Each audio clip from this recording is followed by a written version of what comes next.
इस बार अमेरिकी चुनाव ने इतिहास रच दिया है। डोनाल्ड ट्रंप ने राष्ट्रपति पद जीत लिया है और भारी बहुमत से कमबैक करने वाले प्रेसिडेंट बन गए हैं और कमला हैरिस की हार हुई। डोनाल्ड ट्रंप की ऐतिहासिक जीत के पीछे हिंदू यह शब्द का बहुत बड़ा रोल रहा। ट्रंप की जीत के पीछे मोदी ये भी एक शब्द का बहुत बड़ा रोल रहा है। तो आज हम ट्रंप की जीत के पीछे ट्रंप के हिंदू कार्ड की रणनीति से आपको परिचय कराएंगे और अब पूरी दुनिया में राजनीति का गेम पलटने वाला है। आज आपको इस वीडियो विस्तार से समझना चाहिए, ध्यान से देखना चाहिए। मैं हूं पावन मिस्त्री और आपका स्वागत करता हूं द पॉजिटिव शो में। वीडियो शुरू करने से पहले आपको एक रिक्वेस्ट है, अगर आपको हमारी वीडियो से वैल्यू मिल रही है, नॉलेज मिल रहा है, तो ज़रूर इस चैनल को सब्सक्राइब करिए और वीडियो को अपने दोस्तों और फैमिली के साथ शेयर करिए।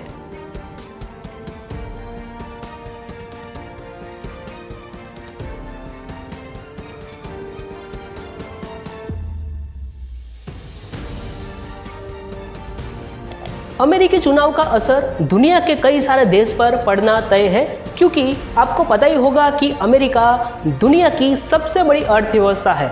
अमेरिका को अगर छींक भी आती है तो दुनिया को जुकाम हो जाता है। अक्सर ये कहावत आपने सुनी ही होगी। पहले हम ये समझते हैं कि अमेरिका में डोनाल्ड ट्रंप राष्ट्रपति बनने के बाद किन किन देशों को फायदा है, यानी कौन कौन से नेता आज खुश हुए और कौन कौन से नेता आज मायूस हुए, नाराज हुए ट्रंप के प्रेसिडेंट बनने के बाद। ये हम समझेंगे और इसके बाद हम बात करेंगे ट्रंप के प्रेसिडेंट बनने के लिए उन्होंने 3 तरीके अपनाए। उन 3 तरीकों को आज दुनिया के कई नेता को जानना चाहिए, उस पर भी हम बात करेंगे। यहाँ पर एक बात आपको पता होनी चाहिए कि अमेरिका के राष्ट्रपति चुनाव के लिए ट्रंप ने कई सारी चुनावी मुद्दे रखे थे।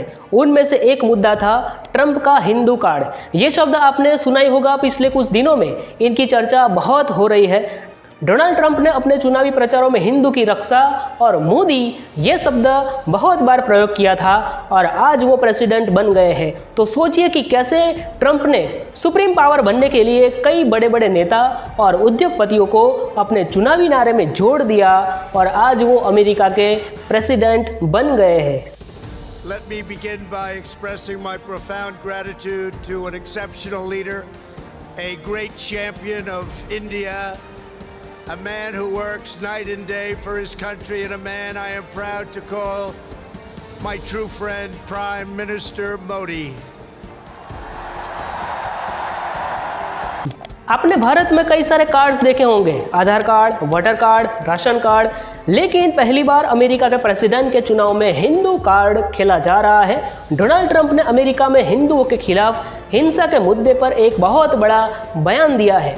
उन्होंने सोशल मीडिया पर इनकी पोस्ट भी लिखी है जो आज आपको पढ़नी चाहिए। ट्रंप बोलते हैं कि मैं बांग्लादेश में हिंदुओं, ईसाइयों और अन्य अल्पसंख्यकों के खिलाफ हिंसा की कड़ी निंदा करता हूं। जिन पर भीड़ द्वारा हमला किया जा रहा है, वो लूटपाट की जा रही है, वो पूरी तरह से अराजकता की स्थिति में है। ये मेरे कार्यकाल में कभी नहीं हो सकता। कमला और जो बाइडेन ने अमेरिका समेत पूरी दुनिया में हिंदुओं को अनदेखा किया है। वामपंथियों के धर्म विरोधी एजेंडे के खिलाफ हिंदू अमेरिकियों की रक्षा भी करेंगे। हम आपकी आज़ादी के लिए लड़ेंगे। मेरे प्रशासन में भारत और मेरे अच्छे दोस्त प्रधानमंत्री मोदी के साथ अपनी साझेदारी को भी और मजबूत करेंगे। ये सब कोई भारतीय ने नहीं बोला है, मगर ये बोल रहे हैं अमेरिका के प्रेसिडेंट डोनाल्ड ट्रंप। ये उनका खुद का बयान है हिंदुओं के पक्ष में। वैसे देखा जाए तो अमेरिका में हिंदू मतदाताओं की संख्या 0.7 से 1% के बीच में है, मगर फिर भी डोनाल्ड ट्रंप इंडिया को अपना दोस्त मानते हैं। मोदी जी से उनकी गहरी दोस्ती भी है और इससे हम समझ सकते हैं कि अमेरिका में रह रहे भारतीयों को भी फायदा होने वाला है। वो भी आज बहुत खुश हो गए। यहाँ पर आप 2 बातों को समझ सकते हैं। पहला कि डोनाल्ड ट्रंप चुनाव में हिंदुओं को इस्तेमाल कर रहे हैं और दूसरा प्रधानमंत्री मोदी जी का भी नाम ले रहे हैं अपने चुनाव प्रचार के दौरान। सोचिए कि हमारे भारत में क्या आपने चुनाव प्रचारों में कभी हिंदू की रक्षा ये मुद्दा देखा है? ये एक बहुत बड़ा प्रश्न है हमारे लिए। यहाँ पर आमतौर पे भ्रष्टाचार या धर्म के नाम पर वोट मांगे जाते हैं या कोई पक्ष अन्य पक्ष के कार्य की आलोचना, निंदा से अपने चुनाव प्रचार करते आपने बहुत देखे होंगे। ज़्यादातर धर्म और जाति को ही टारगेट किया जाता है। सभी पार्टियां हिंदू की अलग अलग जाति को वोट में बांटने की कोशिश करते हैं, तब अमेरिका के राष्ट्रपति पद के चुनाव में हिंदू ये बहुत बड़ा मुद्दा बन गया है और इसीलिए डोनाल्ड ट्रंप का हिंदू कार्ड इसे कहा जा रहा है। सिर्फ भारत में ही नहीं बल्कि कई सारे देश के नेता आज ट्रंप के प्रेसिडेंट बनने से खुश हुए हैं। कई सारे बड़े बड़े उद्योगपति भी आज खुश हुए हैं। उनमें से एक बड़ा नाम है टेस्ला कंपनी के मालिक इलन मस्क का। जीत के बाद इलन मस्क को भी ट्रंप ने नया स्टार बताया है। ट्रंप ने बताया है कि इलन मस्क ने जो काम किया वो दुनिया में कोई और नहीं कर सकता और कहा है कि दुनिया में एक नया सितारा पैदा हुआ है। इसलिए उन्होंने इलन मस्क की तारीफ की है क्योंकि चुनाव प्रचार के दौरान खुलकर इलन मस्क ने भी डोनाल्ड ट्रंप का साथ दिया है।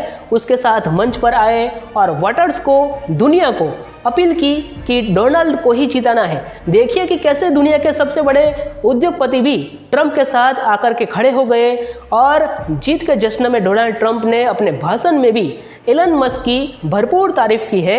जरा आप इस वीडियो को देखिए। So many different great things. Where is he? Come on up here, Elon.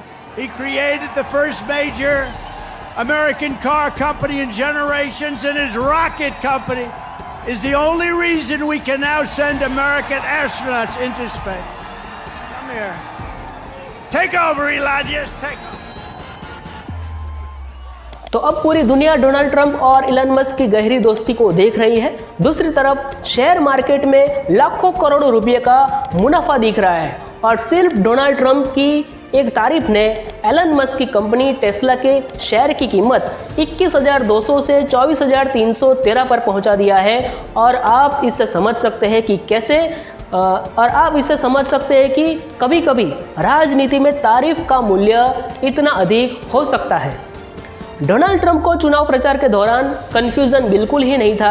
बिल्कुल उन्होंने तय करके रखा था कि उनको क्या कहना है और उनके चुनावी मुद्दे कौन से होंगे, वो तय ही थे। ट्रंप ने ये चुनाव 3 मुद्दे पर जीता है और आज पूरी दुनिया के लिए ये बहुत बड़ी सीख है। ये चुनाव जीतना ट्रंप के लिए इतना आसान था भी नहीं, क्योंकि आपको शायद पता ही होगा कि पिछले कुछ सालों से डोनाल्ड ट्रंप दुनिया में बहुत विवादास्पद व्यक्ति रहे हैं और उनके ऊपर कई आरोपों लगे हैं। उनकी ऑडियो ट्रैप भी रिलीज हुई थी जिसमें वो जो बात कर रहे थे उनसे उनका कैरियर भी खत्म हो सकता था। मगर इन सारे विवादों के बीच रहकर भी ट्रंप अमेरिका के प्रेसिडेंट बन गए हैं। ये सीख आज लगभग सारे नेता को समझनी चाहिए। सबसे बड़ा मुद्दा जो ट्रंप के काम आया वो था महंगाई का। दूसरा मुद्दा अवैध शरणार्थियों का था, जिसकी वजह से अमेरिका में लोकल जो रहने वाले हैं उनकी नौकरियां जा रही थी। लोग नाराज थे कि बाहर से अवैध शरणार्थी आ जाते हैं और हमारे हिस्से की नौकरियां ले रहे हैं। इसको आप रोजगार का मुद्दा भी कह सकते हैं, क्योंकि इन अवैध शरणार्थियों की वजह से अमेरिका में रोजगार कम हो रहा था। और तीसरा मुद्दा युद्ध का था। अमेरिका की जनता इस वजह से नाराज हो चुकी थी कि रसिया और यूक्रेन युद्ध में जो हजारों करोड़ डॉलर्स अमेरिका यूक्रेन को दे रही थी युद्ध लड़ने के लिए, अपने देश में महंगाई ज़्यादा है, लोग त्रस्त है, नौकरियां है नहीं, बेरोजगारी बढ़ रही है और ऊपर से अमेरिकी सरकार यूक्रेन को हथियार दे रही है, पैसा दे रही है युद्ध करने के लिए, युद्ध लड़ने के लिए। इससे जनता नाराज थी। तो ये 3 मुद्दे ट्रंप ने बारीकी से समझे और अपने चुनाव प्रचार में 3 वादे दिए जनता को कि वो अमेरिकी जनता को रोजगार की प्राथमिकता देंगे और महंगाई कम हो सकती है। और डोनाल्ड ट्रंप रसिया के राष्ट्रपति व्लादिमीर पुतिन का साथ देकर रसिया यूक्रेन युद्ध को खत्म करने की कोशिश भी जरूर करेंगे। तो अब आप ये देखिए कि डोनाल्ड ट्रंप अमेरिका के राष्ट्रपति बनने से कौन कौन से नेता आज खुश हुए हैं और कौन कौन से नेता आज मायूस हुए हैं। यानी कि डोनाल्ड ट्रंप की ऐतिहासिक जीत के बाद कहां खुशी है और कहां गम है। दुनिया के जो नेता खुश होंगे उनमें सबसे ऊपर जो नाम आता है वो नाम है रशिया के राष्ट्रपति व्लादिमीर पुतिन का। व्लादिमीर पुतिन आज डोनाल्ड ट्रंप के बीच अच्छे रिश्ते हैं, अच्छी दोस्ती है और ट्रंप ने वादा दिया है कि राष्ट्रपति बनने के बाद यूक्रेन को दी जा रही सैन्य और आर्थिक मदद को वो बंद कर देंगे और ये रसिया के लिए खुशखबरी है। और यूक्रेन के राष्ट्रपति जेलेंस्की आज सबसे ज़्यादा निराश और मायूस होंगे, क्योंकि अब अमेरिका से मिलने वाली मदद बंद हो जाएगी। आप जानते ही होंगे कि हमने इससे अगले वीडियो में बताया था कि ब्रिक्स समिट 2024 के बारे में प्रधानमंत्री मोदी जी, चीन के राष्ट्रपति शी जिनपिंग और रशिया के राष्ट्रपति व्लादिमीर पुतिन के बीच अच्छे रिश्ते हैं। तो अमेरिका के राष्ट्रपति पद पर ट्रंप के जीत बाद भारत को भी फायदा होगा, क्योंकि भारत और रशिया दोनों देशों के अमेरिका से अच्छे रिश्ते हैं। और चीन की बात करें तो चीन के राष्ट्रपति शी जिनपिंग आज न तो ज़्यादा खुश होंगे न तो ज़्यादा मायूस होंगे, क्योंकि अमेरिका में सत्ता परिवर्तन के बाद चीन के प्रति अमेरिका की विदेश नीति में कोई ज़्यादा परिवर्तन नहीं आएगा। इजराइल के प्रधानमंत्री बेंजामिन नेतन्याहू डोनाल्ड ट्रंप के पक्के दोस्त माने जाते हैं, वो बड़े खुश हैं। इटली की प्रधानमंत्री जॉर्जिया मेलोनी, सऊदी अरब के प्रिंस मोहम्मद बिन सलमान और उत्तर कोरिया के super leader Kim Jong Un आज अमेरिका राष्ट्रपति पद के चुनावी नतीजों से बेहद खुश होंगे। लेकिन फ्रांस के राष्ट्रपति एमेनुएल मैक्रों, ब्रिटेन के प्रधानमंत्री कियर स्टारमर, कनाडा के प्रधानमंत्री जस्टिन ट्रूडो और बांग्लादेश के अंतरिम सरकार के प्रमुख मोहम्मद यूनुस, जापान और दक्षिण कोरिया की सरकार और नेटो देश के ज़्यादातर नेता आज ट्रंप के राष्ट्रपति बनने से निराश होंगे। इसका कारण यही है कि डोनाल्ड ट्रंप नेटो देशों को ज़्यादा अहमियत नहीं देते, इसलिए नेटो के अंतर्गत जो भी देश शामिल होते हैं उस सारे देश के नेता आज निराश हुए होंगे। और ईरान के सर्वोच्च नेता अयतुल्ला खामेनेई काफ़ी चिंता में होंगे आज, क्योंकि डोनाल्ड ट्रंप के पहले कार्यकाल में ईरान और अमेरिका के बीच कुछ ज़्यादा ही टकराव हुआ था, कुछ ज़्यादा ही संघर्ष हुआ था। तो आज अफगानिस्तान में तालिबान की सरकार भी चिंता में होंगी, क्योंकि बाइडन ने जो अमेरिकी सैन्य वापस बुलाने का फैसला लिया था उस पक्ष में डोनाल्ड ट्रंप नहीं थे, इसलिए आज अफगानिस्तान की तालिबान सरकार भी मायूस जरूर हुई होगी। रशिया के राष्ट्रपति से भी भारत के प्रधानमंत्री की अच्छी दोस्ती है और अमेरिका के राष्ट्रपति ट्रंप के साथ भी गहरी दोस्ती है। तो भारत के लिए सुवर्ण काल रहने वाला है, भारत के लिए अच्छी खबर है। और अब लगभग दुनिया के सभी देशों में चुनाव खत्म हो गए हैं, इसलिए ये तय हो गया है कि अगले 4-5 साल तक यही सरकार रहने वाली है।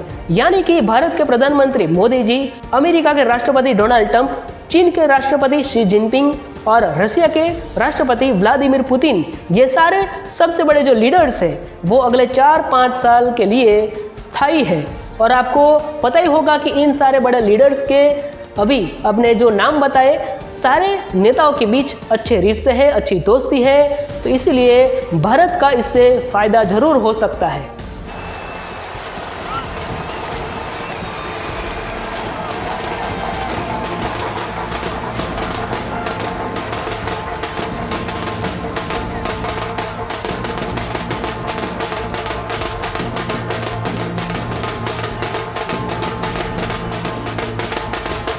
अब आप ये सोचें कि अमेरिका के राष्ट्रपति चुनाव में ट्रंप के जीत के बाद भारत को कितना फायदा हो सकता है।